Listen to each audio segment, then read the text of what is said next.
Olá pessoal, vamos analisar o artigo 81 e 82 da Lei Falimentar.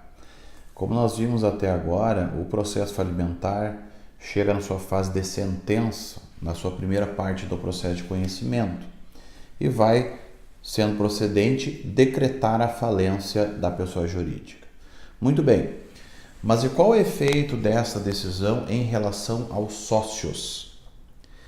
A grande maioria das pessoas jurídicas, empresárias que nós temos no Brasil é constituída por sociedades limitadas. A grande maioria é limitada. A exceção da exceção da exceção são sociedades com responsabilidade ilimitada, tá? Que traz uma responsabilidade pessoal, com patrimônio pessoal do sócio. Por outro lado, nós temos os empresários individuais, que estes possuem responsabilidade ilimitada. Tá? Então, o primeiro ponto é a gente analisar esse panorama.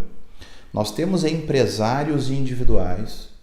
Estes empresários individuais, caso ocorra falência, eles responderão com o seu patrimônio pessoal, porque o empresário individual ele possui responsabilidade ilimitada.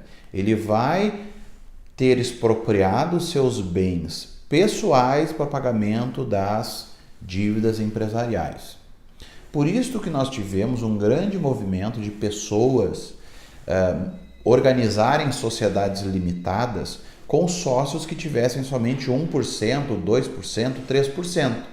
Por que tinham estas sociedades? Porque tendo um sócio, ou seja, duas pessoas, eu poderia contratar uma sociedade limitada e não ser mais um empresário individual. Muito bem. Passado esse período dessas contratações meramente fictícias, só para eu ter a responsabilidade limitada, nós temos no Brasil a aprovação da EIRELI, lá no 980A do Código Civil. O que é a EIRELI? A Empresa Individual de Responsabilidade Limitada. E aí se equipara a sociedade limitada.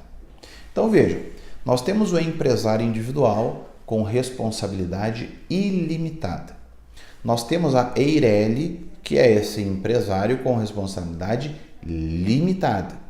Nós temos ainda as sociedades com caráter limitado e ainda temos outras sociedades com sócios com responsabilidade ilimitada, com responsabilidade pessoal. E aí nós temos a comandita simples, nós temos a comandita por ações, nós temos a sociedade em nome coletivo, que são sociedades em que eu tenho sócios com responsabilidade ilimitada, ou seja, que respondem com seu patrimônio pessoal em caso de dívida.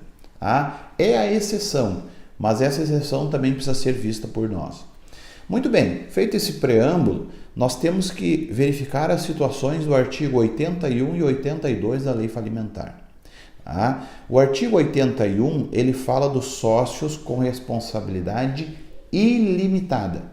Tá? Fala o seguinte: a decisão que decreta a falência da sociedade com sócios ilimitadamente responsáveis também acarreta a falência destes, que ficam sujeitos aos mesmos efeitos jurídicos produzidos em relação à sociedade falida e por isso deverão ser citados para apresentar contestação se assim o desejarem. Essa é uma diferença. Quando eu tenho o pedido de falência realizado contra uma sociedade que tenham sócios com responsabilidade ilimitada, esses sócios serão citados também, eles pessoalmente serão citados do pedido falimentar. Então vamos pensar o seguinte: uma sociedade em nome coletivo, tá? Que é uma sociedade com sócios com responsabilidade ilimitada.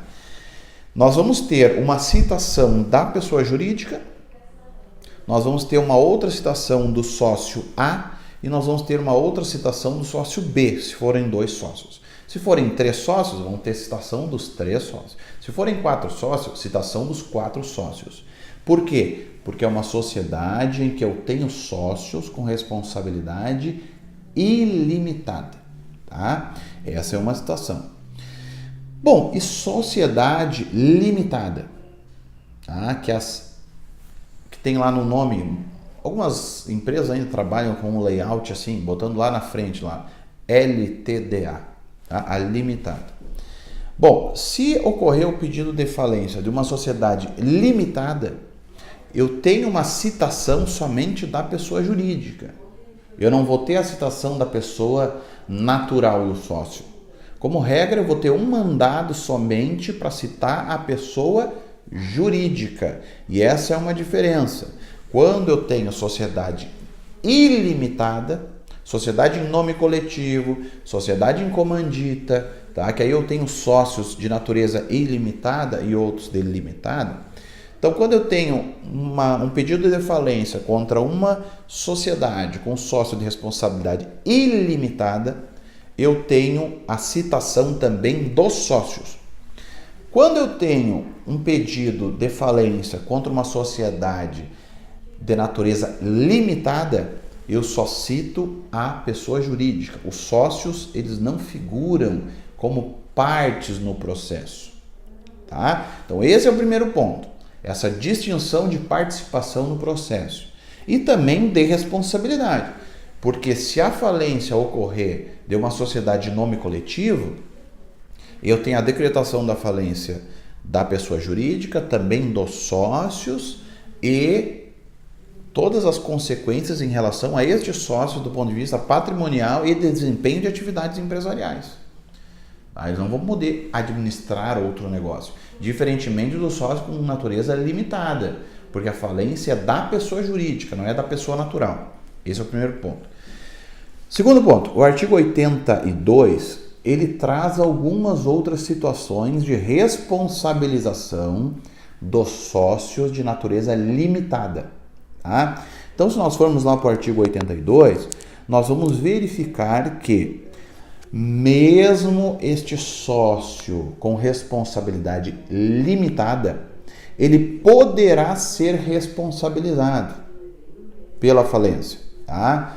Claro que nós vamos precisar de outra ação, não a ação propriamente dita do processo falimentar, mas sim uma ação de responsabilização. É uma outra ação. Então veja, quando o sócio tem responsabilidade ilimitada, a falência da pessoa jurídica já acarreta a falência dele, a responsabilização dele, no mesmo processo. Quando for sócio com responsabilidade limitada, é diferente. Quando o sócio tiver responsabilidade limitada, eu tenho a ação falimentar e eu tenho outra ação que é para buscar sua responsabilidade. E aí é uma responsabilidade dependendo das ações dele, não é uma responsabilização automática. É automático quando o sócio for com responsabilidade ilimitada. Quando for sócio com responsabilidade limitada, depende do que ele fez. Então não é automático, tem que ser provada a sua responsabilidade. Tá? Então veja, quando o sócio tiver responsabilidade limitada, eu tenho a ação falimentar, eu tenho a ação de responsabilização. Então eu tenho duas ações. Tá? Tem que vir um conjunto para responsabilizar ele. Ok? E esta ação de responsabilização, ela tem prazo, que aí está no parágrafo 1º do artigo 82. Prescreverá em 2 anos, contados do trânsito em julgado da sentença de encerramento da falência, a ação de responsabilização prevista no caput deste artigo. E esta ação de encerramento não é a ação que decreta a falência, não é a sentença que decreta a falência. É uma sentença futura, tá? Que nós vamos ver posteriormente. É a sentença que acaba com toda a falência, tá? Que não é a mesma que decreta a falência. Então veja, para responsabilizar um sócio com responsabilidade limitada, eu preciso do agrupamento, eu preciso da ação de falência e da ação de responsabilização, tá? Bom, qual é a nova interpretação que nós temos para o caso de sócio com responsabilidade limitada? É a utilização da desconsideração da personalidade jurídica. Tá? Estamos discutindo ainda se essa desconsideração vai poder ser no processo de conhecimento. Pelo CPC pode, tá? Mas falta ainda uma análise mais acurada do direito empresarial, do direito falimentar, sobre essa possibilidade de desconsideração na sentença que decreta a falência. Mas vejam, não é automático também.